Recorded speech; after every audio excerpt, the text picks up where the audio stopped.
I'm very happy to be joined in this panel with Erica Fuchs, who is a professor of engineering and public policy at Carnegie Mellon, and Pierre Azoulay, who is a professor of management at the Sloan School at MIT. We were slated to be joined also by Chuck Sabel. Unfortunately, he's spending his sabbatical in Paris. And given the state of public transport in the context of the protests against Macron's pension plans, he's stuck there. So it's just the three of us. The topic is industrial policy. I think it's fair to say that it's probably the one area where there has been the greatest sea change in the policy context with the Biden administration. Economists have generally, or at least economists during the last few decades, have generally found industrial policy is a very controversial topic. Even though in history, I think industrial policy has been sort of as much ingrained in American economic policy as it has been pretty much everywhere. One of the best cases for infant industry protection was the one that was made by Alexander Hamilton back in 1791. His famous report on manufacturers is still worth reading. It's one of the best arguments for infant industry protection if you are looking at it from the perspective of low-income countries. And then throughout American economic history, industrial policy has been quite common. The land grant system and the agricultural extension system of the United States in the second half of the 19th century was, I think, a very successful and very interesting instance of industrial policy. Of course, it wasn't about manufacturing, but it was about agriculture, but still focused on innovation and diffusing innovation. In that sense, I think it was an instance of industrial policy. Of course, during the 20th century, industrial policy has been a constant theme in the United States in the context of defense policies. One of the jokes here that sort of is that the United States has had three big industrial policies: World War I, World War II, and the Vietnam War. But even outside these wars, through defense procurement and through the DARPA after the 1950s, the U.S. has been deeply engaged in innovation, in fostering structural change and innovation in different kinds of sectors. Even under sort of the most conservative governments like President Reagan, of course, we had policies to support the steel industry, the auto industry. But all of these things remained under the radar screen in some sense, that there has never been, in recent times at least, a kind of an explicit narrative about why industrial policy might be necessary. And I think that's the big change now with Biden, because it's now out in front. So it's not the policy that you could not talk about is now front and center. And the Biden administration is practicing it in the context of the IRA and the green subsidies, in the context of the CHIPS Act, in the context of reviving manufacturing, reshoring, reviving communities, and so forth.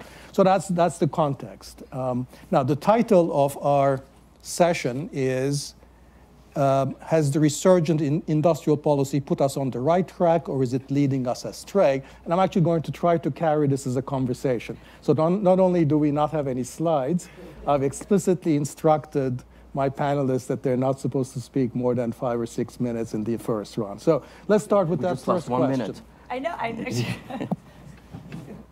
So Erica. Okay, so I have 6 minutes of prepared remarks. Okay. I also want to say I cannot imagine anything more fun than being on a panel with Dani and Pierre. So I'm the oddball engineer, and I look forward to being able to have this conversation. So over the last, and the other I should say is I'm in the middle of doing something for the U.S. government, which I'm about to talk about. And I don't believe in industrial policy. So, so over the last half a century, the global geopolitical balance of scientific, economic, and production capabilities has shifted away from US dominance. Meanwhile, we face equal or greater challenges on the home front, where economic inequality has increased, social mobility declined, and political polarization is on the rise. Central to these issues are trade and technology. And yet, despite bipartisan agreement on the challenges, the policy solutions are less clear. Some have argued for the need to fund critical technologies to compete against China. Others have argued for slowing technology progress and trade to give institutions a chance to catch up. In that debate, my own research actually demonstrates that in certain cases, we don't have to choose between security and jobs or security and health. And indeed, there can exist win-wins, and we can identify them, which are critical technology investments that advance national security, economic competitiveness, and well-serving jobs. And I can talk about that work separately or later in this conversation. Within this context, however, the bipartisan CHIPS and Science Bill is truly landmark legislation. The bill mandates the Office of Science and Technology Strategy to define a national technology strategy and have a quadrennial national technology strategy review. And it gives the TIP, the National Science Foundation Technology Innovation and Partnerships Office, the legislative mandate to inform that strategy.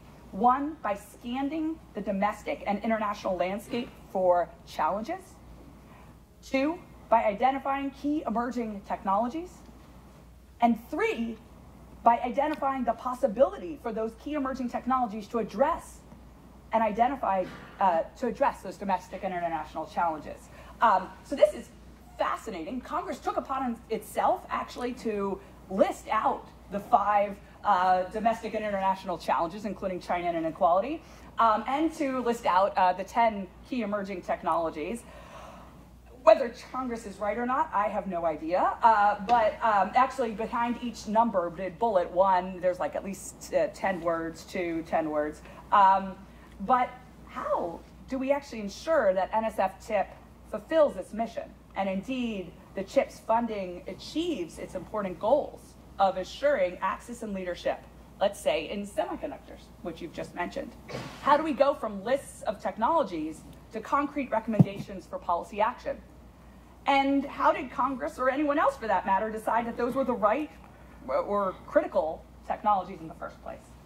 So to fill that gap, I've actually been provided an opportunity to lead a national network of 13 Tier 1 research universities in trying to think about the analytics across the country, best minds in the country. We'll get Pierre very soon.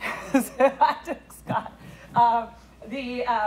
And Dani, sorry, we'll go both ways.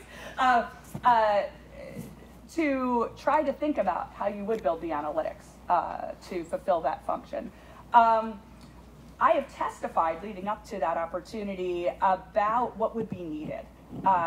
And the real concept there is that I believe that we need a capability for cross-mission critical technology analytics, and we need to build the intellectual foundations, data, and analytic tools to inform how we implement this legislation, and that we don't have them today.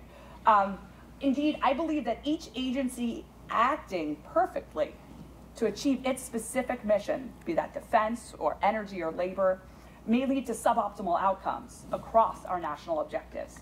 And that view has been defined or informed really by 3 research projects I've undertaken. The first was in PPEs during the pandemic, and that led me to believe both the difference between what we would have invested in defense and what we would have invested in for public health. There was sort of a gap between those two, and it became a crisis for both at the same time. But also we had a real problem in the economic census in terms of timely situational awareness versus the possibility with modern data and analytic tools. So we were able in just 2 weeks to scrape from, with natural language processing, new firms emerging in response to the pandemic, and also then begin targeting them once we had capabilities and saying, could you pivot into doing mask and respirator production, for example. Whereas the census had last collected data and had its sample locked to 5 years previously and was hoping to have that data come out and be available in another 3 years. So that's a problem. And they've actually hired 2 people internally now to start to bring on that capability. The second came with battery technologies. And there I believed, and we've been implementing in our work, that we can quantify how innovation can redefine supply chain bottlenecks and the country's domestic and international challenges. So we can look right now at the ramp up of electric vehicles. We can look right now at what that is going to lead to in terms of shortages under different scenarios and if different countries blocked us off. For example, 80% of the supply chain. And then we have to put value on that economic impact to our country or that security impact. So how do we put value on those outcomes? That isn't an industrial policy, but we do need to think about how innovation could transform those bottlenecks. How could, for example, batteries, alternative battery chemistries that don't have those same supply constraints help overcome those capabilities? How could recycling, how could domestic lithium production? So we have a team in the National Network for Critical Technology Assessment that I'm leading that is combining material science and engineering faculty from MIT with Katie Whitefoot, who's doing oligopoly modeling, to look specifically at the supply chain scenarios, what we would expect to outcome, and what the impact would be on the consumer. There's even energy justice implications. $15,000 more, so more than this chip shortage, $1,500, I said $1,000, more per vehicle would actually create about 70,000 consumers who couldn't buy a car. So you would expect huge impacts also on the equity dimension. So we can start to quantify that and also to look at which innovation directions you can say, here's what I need. If you could create an innovation that didn't have, so it's about objectives, not I want this technology, that didn't have these supply chain reliances, that relieve these supply chain reliances, what would be the outcome?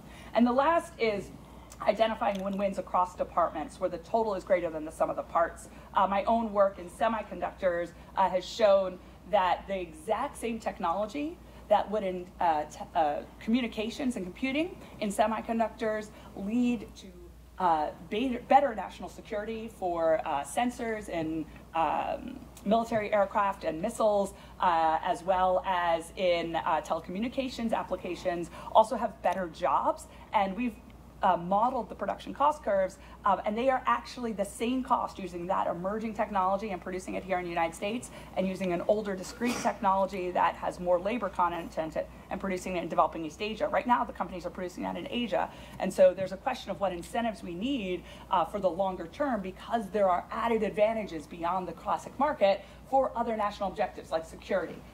Then we can decide, what do we think about the national objective of jobs? So in these activities and others that I look forward to talking about, I became increasingly convinced that to successfully address these types of cross-mission challenges, we need to be strategic. Neither becoming a statistical agency nor working on today's problems, right? We can't say, oh no, there's no baby formula. We need to bring together integrated interdisciplinary teams that have technologists, as well as economists, political scientists, engineers, and that we need to have a highly flexible, distributed structure capable of rapidly mobilizing the best experts in the country from academia, industry, and government. And that's what I'm trying to build today with a pilot $4 million from NSF TIP. Pierre. Wonderful. Right. Very encouraging. Pierre? How am I going to follow up someone who actually knows what she's talking about? So I'd begin by saying that the examples that Dani started with, Alexander Hamilton and the Morrill Act, those examples are getting a little bit long in the tooth. If those are going to be our examples of successful industrial policy. So what are we, people talk about the new industrial policy. I don't think there's a commonly accepted definition of the term. And I shudder a little bit to offer a definition because it's kind of murky and shifty. And I think proponents of the new industrial policy very often don't really want to be pinned down. So I'm going to offer one, okay? It's a little bit like wokeness, it's like a shifty term. So from where I'm sitting, the new industrial policy has 3 pillars. One is a focus on manufacturing, very often justified in terms of the quality of jobs that are more likely to be available in manufacturing versus service industries. The second one may be a generic dislike of bigness, maybe justified by correlations between decline in the labor share and increases in concentration at the industry level.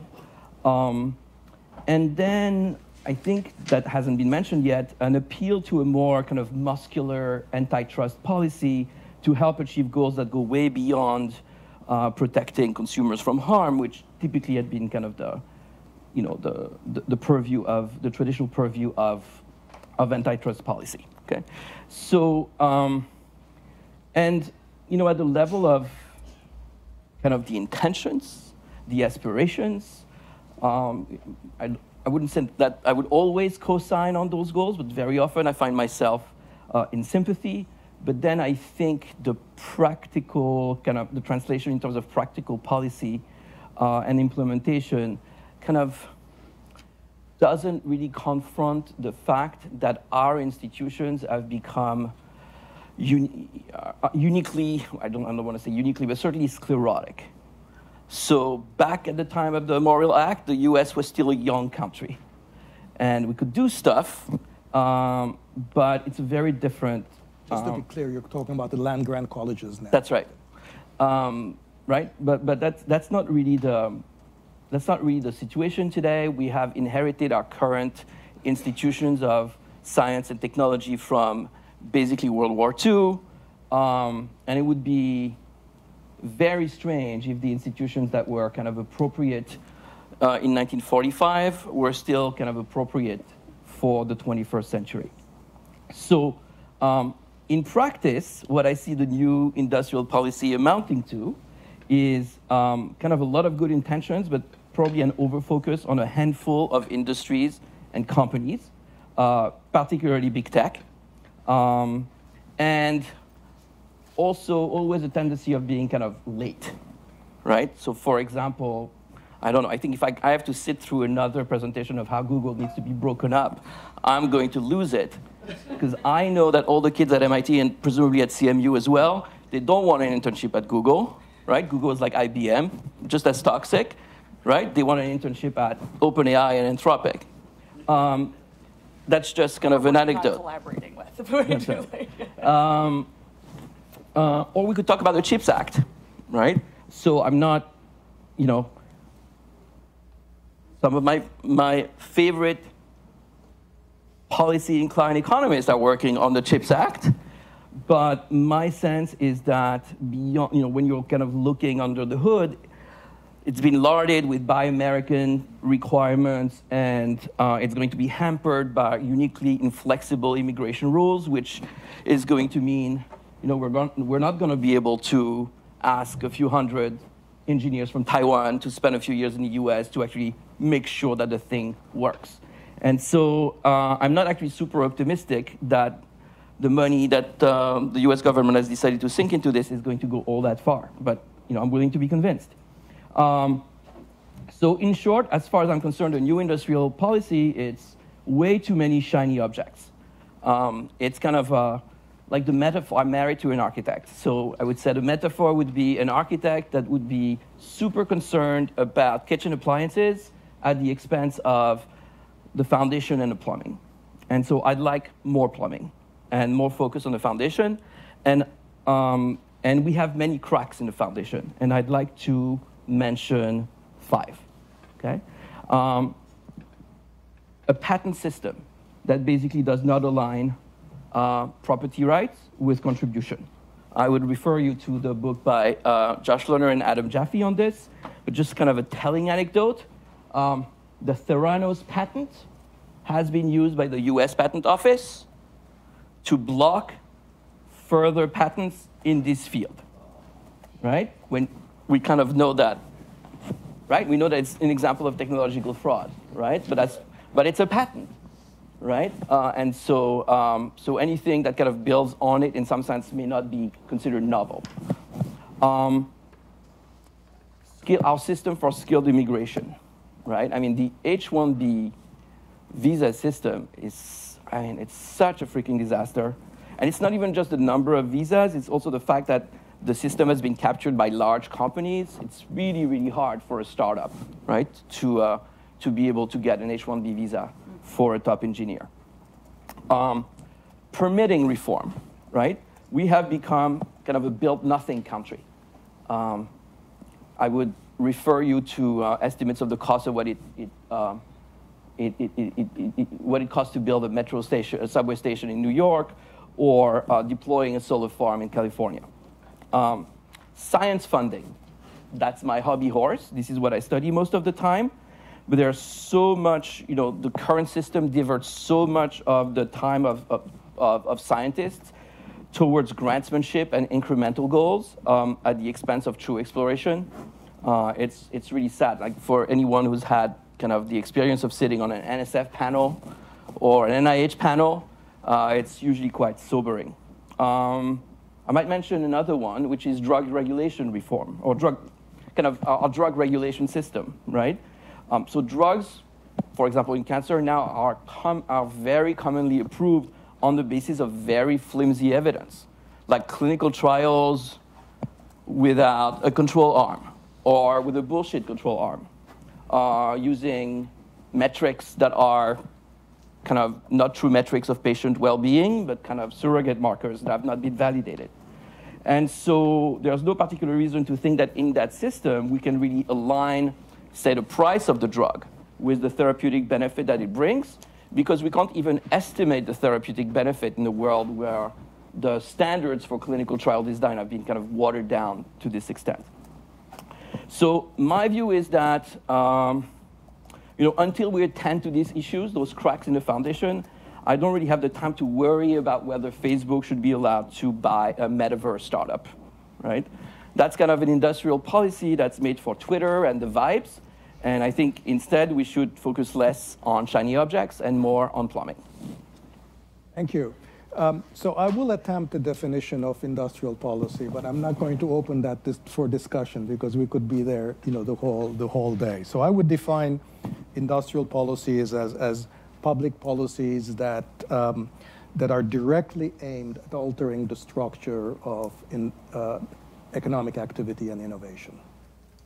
Directly aimed at altering the structure of economic activity and innovation. But I don't want to open this up. But I would say that on that definition, for example, I would exclude competition policy or antitrust policy, or I understand that you have a broader sense. Erica, you want to come in on this? I didn't want to make this the subject of our discussion. Okay, right, come in. Very briefly, because it fits right between you and Pierre. And please forgive me, I'm actually taking notes. I'm not like answering emails. Let me see. No, right here. Industrial policy. It's true. It's full transparency. So why did I say in the beginning, and I really like your definition, I don't subscribe to industrial policy.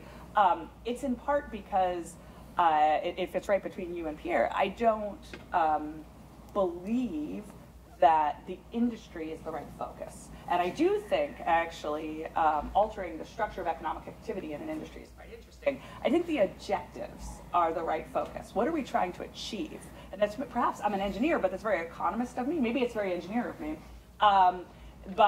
So are we, what is the value? How could we quantify or measure the value to the economy, the value to security, the value, if we care? So I believe legislators should be allowed to decide, is labor, I can tell you what's the value to labor. Legislators should be allowed to decide what is our national sort of value of labor, and hopefully the people are voting along those lines. But I think the right question is, what are our objectives, and then what are the roles that innovation or other activities, policy actions could perform in helping us achieve those objectives? And sometimes that might be industry restructuring. I have some examples to some of the things Pierre raised. Yeah, well, let's get back to that. But I want to get back, Erica, to your initial set of comments, because I like them because they were sort of very much a can-do kind of. And maybe it's because you're an engineer, and so.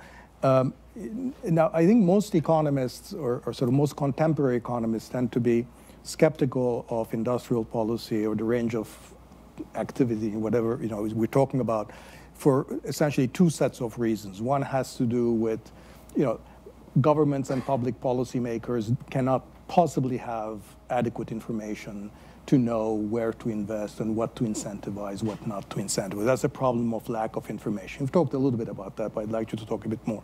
The second is the problem of political capture.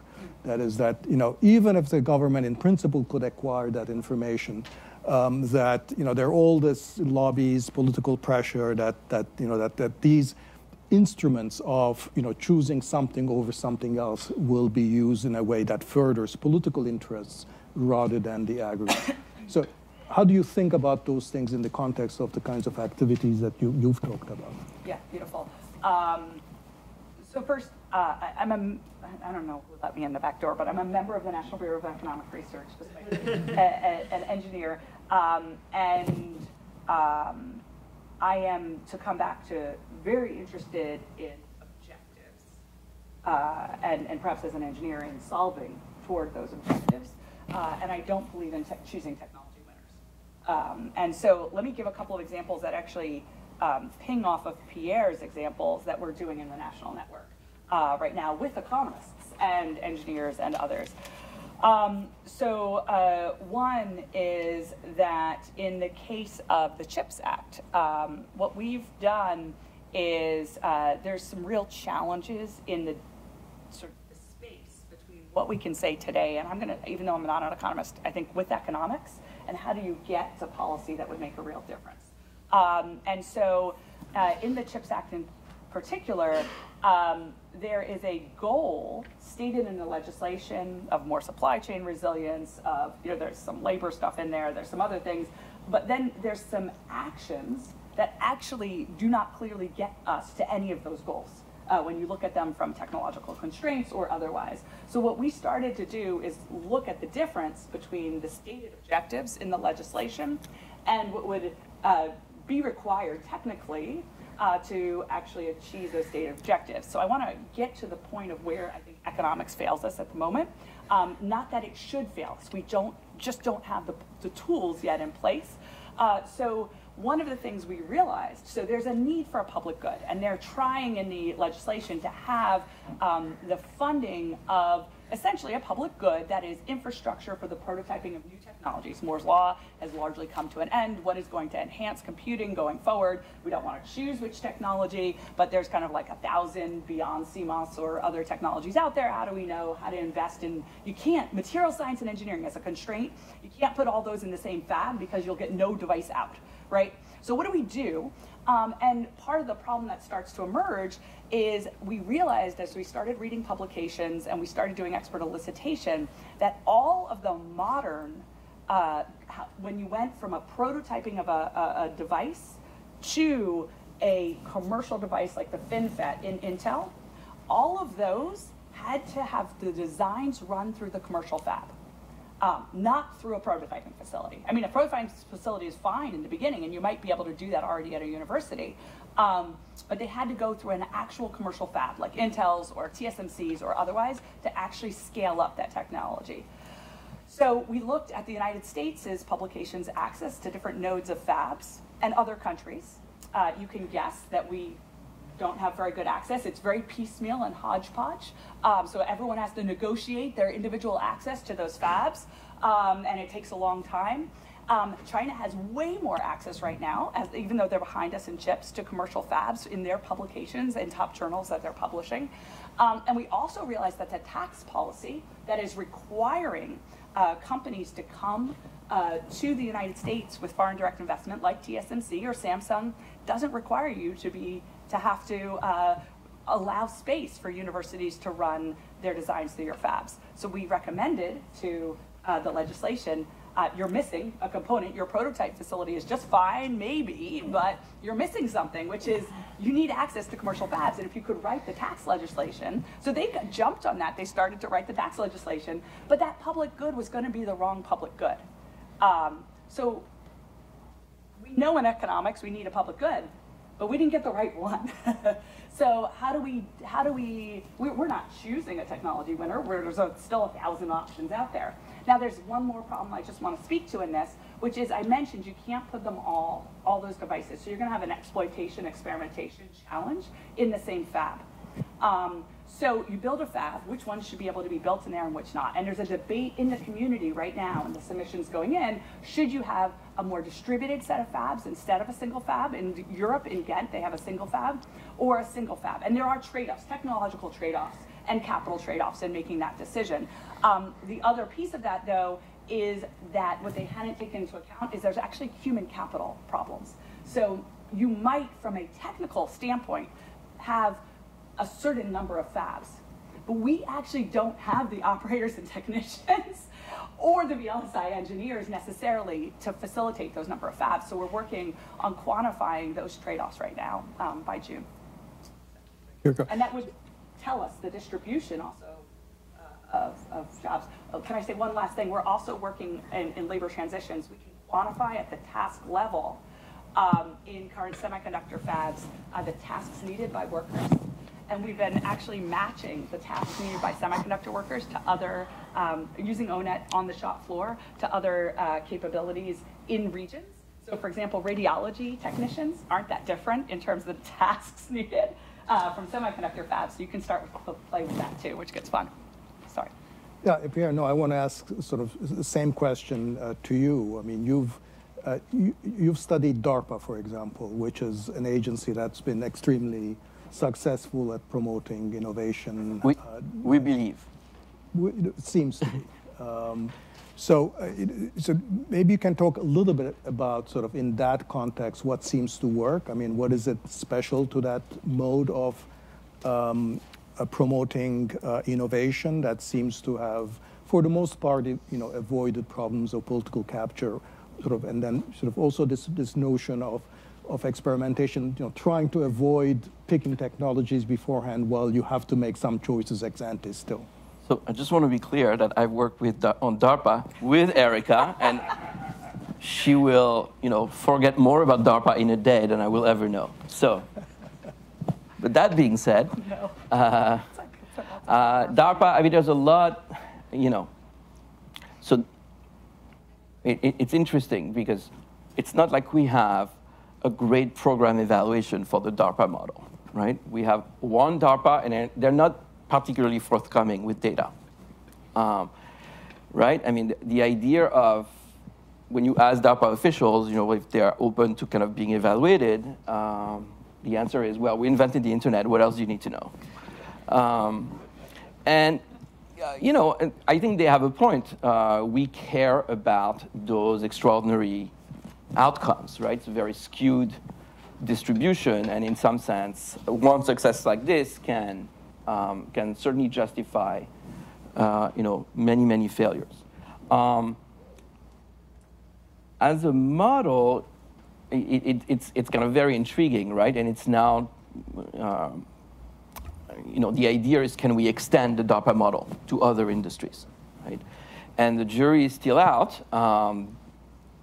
There is this is a craze that has taken over Europe as well, with the UK being kind of the first, but kind of Germany and France also trying to follow suit. Can you say a little bit about what the DARPA model is, because I'm not sure everybody knows that. Right. Okay. So what is the DARPA model? Okay. If I misspeak, Erica, you tell me, right? So fundamentally, the DARPA model is about selecting a relatively small number of far-sighted individuals who typically have a foot both in industry and in academia, and empower them to put together a portfolio of projects, and being able to kind of move money and talent at kind of lightning speed relative to what is typical in other federal agencies. And those program managers are going to be there for only, I think, 4 years, 3 years. So typically they won't see the end of the projects that they start.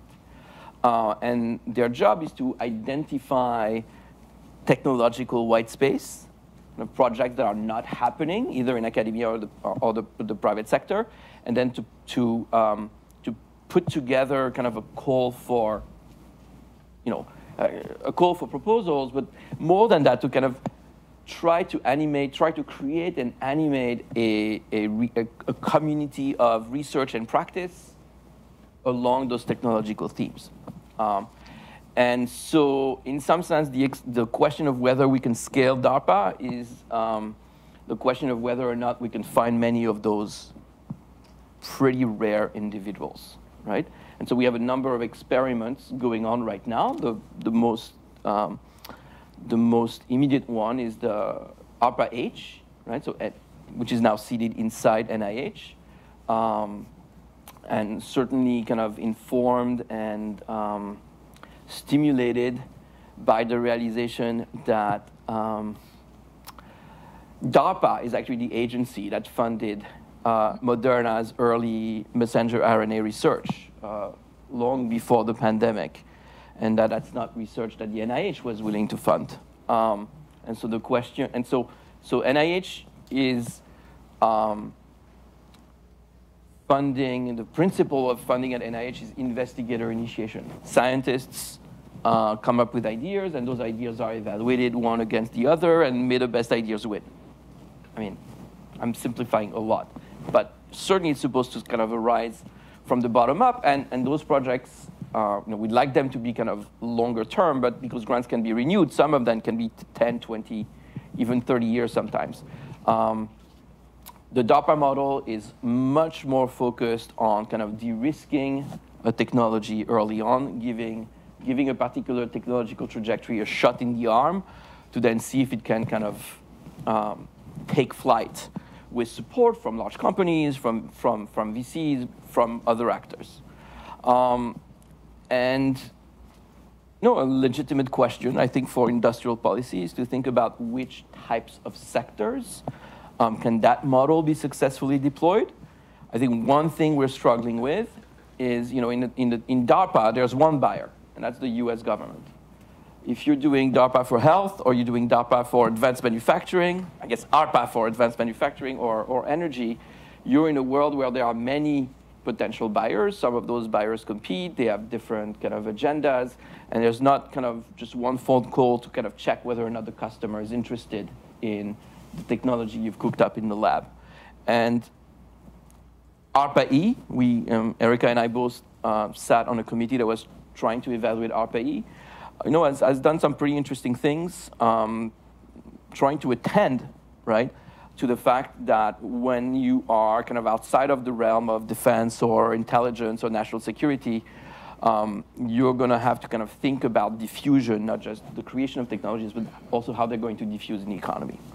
Can I? So first off, anything useful and economically oriented about DARPA, Pierre will do far better than I will on. Such a collegial panel, it's amazing. Wow. You didn't know, you contacted us independently, but you didn't know that we go back a long way. Yeah, exactly. So I wanted to add something on your question of choosing technology winners around DARPA, and I wanted to take part actually with one very minor item that Pierre said, which actually not everyone agrees with me on, not in the technology winners, but in the market side of DARPA. So in not choosing technology winners, I think something people really miss often about DARPA is that in a certain way, DARPA does not choose technology winners. And Pierre talked about it as a portfolio, and I think, let me give a very explicit example, because it can seem so close to choosing technology winners, but in studying DARPA, a program manager goes around the country, right? So he comes in from the academic or industrial community, goes into DARPA for 3 to 5 years, and flies around the country and says, here's $1 million here, here's $1 million there, right? But it's not, if you think about it, in silicon germanium, which is an area I studied, the guy funds 2 people who have a similar idea, a third person who has a different idea to solve a problem, very specifically to solve a problem. So there's different technological ideas to solve a problem that we had in advancing computing performance. And even more interesting than that, in my mind, is that not only did they fund these different ideas to solve a problem, but then they bring the people together and force them to present to each other, which normally academics might not want to do at that early stage. And if there's something secret, they make them do that little part off in a separate side room to the DARPA program manager. So that DARPA program manager knows what everything's going on. So he's like a center of knowledge about these different things. And one last thing is that they fund, and I think ARPA-E never had the funding, what we studied together, to do this. They fund a pyramid of technologies. So that means I need this technology to take off, but if I don't also have the software programming, if I don't also have the computer architecture, if I don't also have the programming languages, if I don't also have this working in the major contractors, this can't be commercialized. And so they might have to do that, and they're talking about that right now in Beyond CMOS in multiple technologies, one of which may make it. Funding that pyramid and deciding how far, I actually sat in on an ISAT meeting for DARPA where they were talking literally about what in each of those elements of the pyramid of the system of technologies needed for commercialization would need to happen in order for this particular device to get to the next stage. So I just wanted to compliment, I agree with everything Pierre said. I'm conscious of a time. I do want to get some questions. Really fast Yes, on market, and then I'll go to questions. It's very fast. My only, David Mary has written in a testimony, and Pierre has said, people get really focused on DARPA having a single market, which is the Department of Defense. First off, in computing today, DARPA does not have the majority of the market. They did in the early days, and they are still having successful implementation of commercialization of new technologies.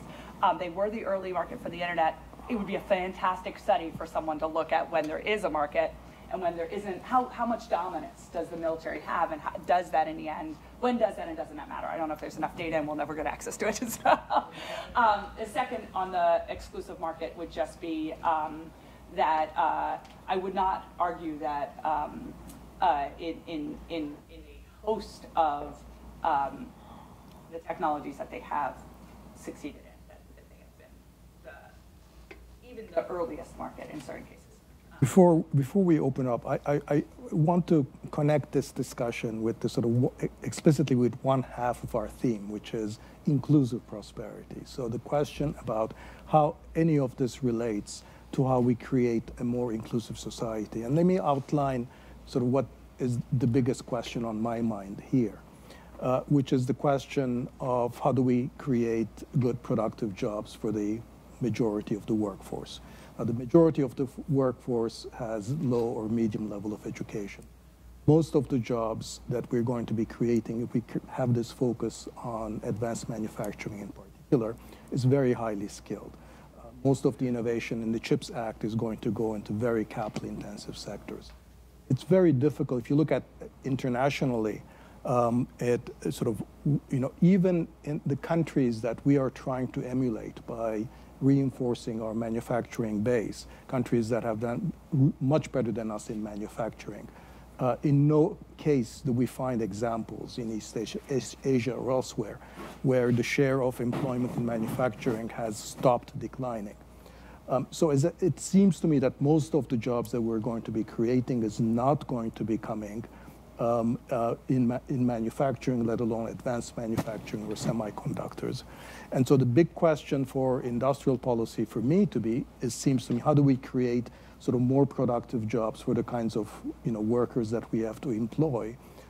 And that's going to be in services, it's going to be in smaller and medium-sized enterprises, it's going to be very different kinds of, and you said, well, ARPA is about solving problems. We do have a major technological problem to solve, which is how do we actually invest in technologies that are much more friendly to labor, that are sort of labor augmenting, that are more, that is going to be sort of, more conducive to creating good jobs. Do you see this as an issue, or is this something that we should concern about? Either one of you? I mean, I can say two sentences. Go ahead while Pierre is thinking, or Pierre, you Yeah, I need to think. I need to think. Go ahead, Eric. So, Erica. The two sentences is, I disagree respectfully. I do actually, and I have quantitative data to show that there are jobs in manufacturing. That doesn't mean that there aren't also jobs in services, but I think that we have been, yes, there aren't that many jobs in semiconductors, but in emerging technology areas, there are actually fantastic jobs. And we have data to show that. But the question is quantitatively how many, depends on how much of the global pie we're producing. But I don't think the objective, in my opinion, should be jobs. And I know that's controversial, perhaps. I think that the objective should be the suite of objectives of our country, and then that helps us identify. So it's security and health and economic and competitiveness, prosperity. I do think. Are the good jobs that are sort of the foundation of a middle class? And then if we can decide how much to weight jobs. But I would argue it's the win-wins we need to identify, not the job. If we identify where are the good jobs by themselves, we've answered the wrong question. Here, you want to come in? Or I don't have a good answer, but I'm not totally, whichever definition of industrial policy we're gonna go with, I'm not totally persuaded that it's going to be the right set of tools for inclusive.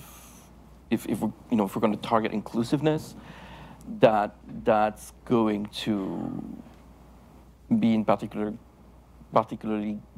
good alignment, right?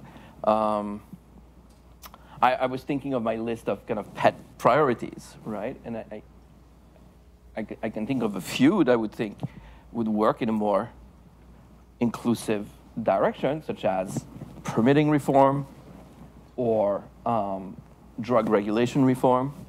But others would probably kind of be more neutral.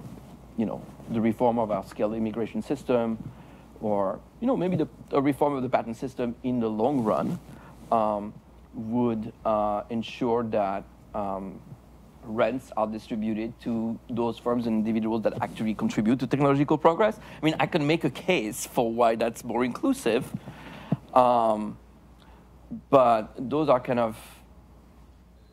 those might be the effect on inequality might be kind of, I think, second order relative to the first order effect on kind of raising average standards of living in a country like the US. Okay. Yes. I just wanted to clarify. I care deeply about jobs. I think what I'm saying, and inequality, and it's embedded throughout our network, it's that I think we have to solve for the multiple objectives in order to get to the objective we want. If we solve for the single objective, we're going to come up with the wrong answer for that objective alone, as well as multiple objectives. Okay. Ricardo, and then Bill. A very, very fun discussion. I wanted to, the way I read the panel is that you both said that you're against industrial policy and then went to explain how you do industrial policy. So, but there's a big gap in what you mentioned and this idea not betting on technologies, etc., as if it was a choice. And I think what's missing in the discussion is the crucially important role of a very high-dimensional space of public goods. You can have a car industry and internal... There are many people, so we can just do it. Internal combustion engine and so on. And you can let the market decide, but somebody has to decide, are there roads, are there traffic lights, traffic signs, traffic rules, traffic cops? Every technology lives in the space of public goods. So where do you propose that governments have the process to decide what are the complementary public goods that different economic activities need? And is it legitimate to have those discussions, or does everything has to be like a horizontal? Is there going to be a green lane in customs for perishable goods? Or okay, so? Thank you. How do you want states to be organized to be able to have those discussions? Thank you. I think what we'll do is we'll take all the questions / comments, and then I'll turn over to you. So if you take sort of notes and Great. Is this on? Yeah. Amy Kipchinsky, I teach at Yale Law School. I work predominantly on health and pharma. Very much agree, Pierre, with some of your comments about what's going on in the patent world and drug development in the FDA. But I wanted to ask about something that actually comes from my experience with the COVID vaccines, which in many ways sound like Erica's example of DARPA, sort of how we funded the upfront side. But I would argue there's some real problems with how the sort of outcomes operated. So one of the things we've seen the price now going up, right? So there are no conditions around pricing. This goes to Dani's question too about some of the public benefits of investments of this kind. So despite massive upfront funding, no conditions on pricing at the end of the day for something that's going to be a kind of chronic, disease management tool.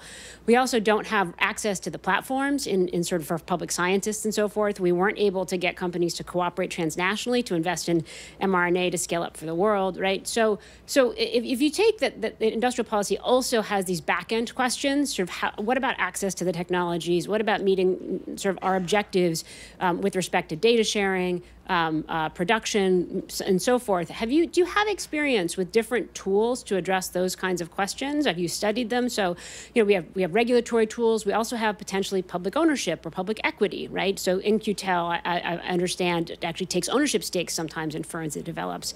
And so I'm curious what you could tell us about sort of regulation, contracting, ownership as different models to address that. Thank you, Amy. Thank you. Latif? So at least my notion of industrial policy is that you're trying to develop new industries. But at some level, the US has had a much more fundamental problem on broadly defined supply side macro. And so my question is regarding that. And let me just explain what I mean by supply side macro issues. We have seen this long-term decline in the cost of capital over the last 40 years. Yet we have not seen an expansion in investment. And when people have gone and measured marginal product of capital, it looks reasonably high, especially higher more and more relative to the cost of capital. But private sector is just not investing. And we see it in valuations as well. So this big rise in market value of wealth, the physical capital is still the same as a fraction of GDP. But this incredible rise is primarily driven by just valuations. And so I think that's a very sort of important open question. Why does investment in the private sector, which has all the raw material, the ingredients that we think go into the production function, they have it, but they don't invest? Hi, my name is Mata. I'm Stephanie's pre-doc, and I wanted to ask a question about the more muscular antitrust policy, and specifically, if you have any thoughts on the FTC's proposed ban on non-compete agreements. For those of you who aren't aware, approximately 18% of the US labor force is subject to non-competes, which restrict their ability to perform certain kinds of jobs, either temporally, so like 1 or 2 years, or within a certain radius, like 90 miles. And you might think that this only applies to very high wage professions like, the Google people, but actually, yeah, okay. So the high income people is what I'm interested in, because I think for low income, it's like, no, we don't need that for janitors. That's inclusive. So my question is, what are the legitimate concerns with respect to innovation when it comes to restricting non-competes? Thank you. Thank you. Bill? Very quick. Bill Janeway, Cambridge University. Can the DARPA model be either within DARPA, which may make more sense, or transferred to, in some way, to DOE, ARPA Energy, with respect to taking as the problem energy storage, and using that model as a long time ago ARPA did with respect to communications, with respect to GPS, and then targeting the steps in a new supply chain for beyond lithium batteries and other non-necessarily chemical energy storage methods? Thank you. Very quickly, last question. You had the ghost of Hamilton. I would like to bring up 2 other ghosts. Alfred Kahn, once you start regulating, how can you stop? You have to go more and more. And also Leontiev, what's your input-output model? And you remember he was kicked out of, or it felt better to leave Russia. So just keep those in mind as you plan. So you each have 1 minute to Can I take pick on Can I take 2 of those? Yes, please, go ahead. glad you're starting. I think you were asking about, what's the legitimate, forgot if you phrased it, what's the legitimate, from the standpoint of innovation, what should be our stance for kind of regulating or limiting non-competes? And my view is, and we have actually quite a bit of evidence now, is we should be all in. I mean, this is like, I'm not the biggest fan of Lina Khan, but if she can get that thing done, that will be awesome, and that will atone for a whole number of other things, as far as I'm concerned. I think here is an area we have more than enough empirical evidence to be, I think, quite prescriptive, and that would be a very inclusive policy, it seems to me. And then on DARPA, well, I'm going to let Erica, maybe. Erica, there's one thing I want to say about DARPA is, I like DARPA, but my sense is that there's something about the policymakers' enthusiasm with the DARPA model that is grounded in dissatisfaction with how kind of uniquely sclerotic traditional grant peer review in our scientific agencies has become. And one is not, doing more of one is not a substitute for the other. It's really not a sexy topic. I'm really hoping that the next NIH director will actually make this a priority, but I'm not super hopeful. Erica, you get the last word. So I'm going to offer to take, I think there's some fantastic questions, in particular the first one, Amy, Bill, other ghosts. I'd love to take those offline.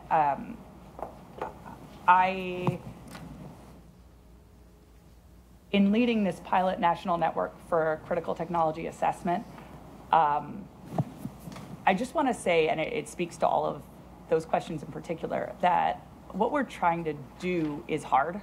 I just want to be really upfront about that. And in the first year pilot, what we set for ourselves, we've been asked at the end of a year, we'll go public on, we're kind of a little bit in stealth mode right now. We just had our midterm assessments and demonstrations on September 13th in DC.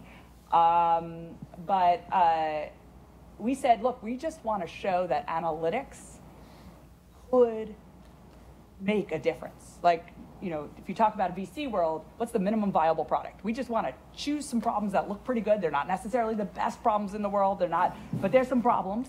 And we're going to say, hey, we could tractably make the government's decisions better. That's what we're trying to do. That's a really hard problem. And so if there's anyone in this room who would like and thinks you can help us do that, please contact me. I'm dead serious. We have, at this moment in time, a situational awareness team that's using large language processing models, is launching a collaboration with the Allen Institute. We're talking about that also with OpenAI. We have 4 deep dives, one in AI, where we're trying to look at the problem that the collective team chose there was quantifying the regional impact and differential impact on labor of AI, and as well as in education, how it could accelerate scientific discovery. And where we could make tractable differences. In biopharma, we're looking at this year, we're just looking at generics and generic supply chain challenges and how current regulation, to speak to Amy's question, and public awareness of quality and access issues is preventing the commercialization of new innovations for generic drugs like continuous manufacturing. In semiconductors, we're looking at effective implementation of the CHIPS bill, as I discussed. And in energy storage, we're looking at the example I gave, which is in supply chains and innovations to transform those supply chain problems. And so in each of those areas, I'm not doing any of the research. What I do is bring together the interdisciplinary teams to try to solve those problems. So if you want to be part of those interdisciplinary teams and you can help us do that better, please let us know. Thank you, Erica. Thank you, Pierre.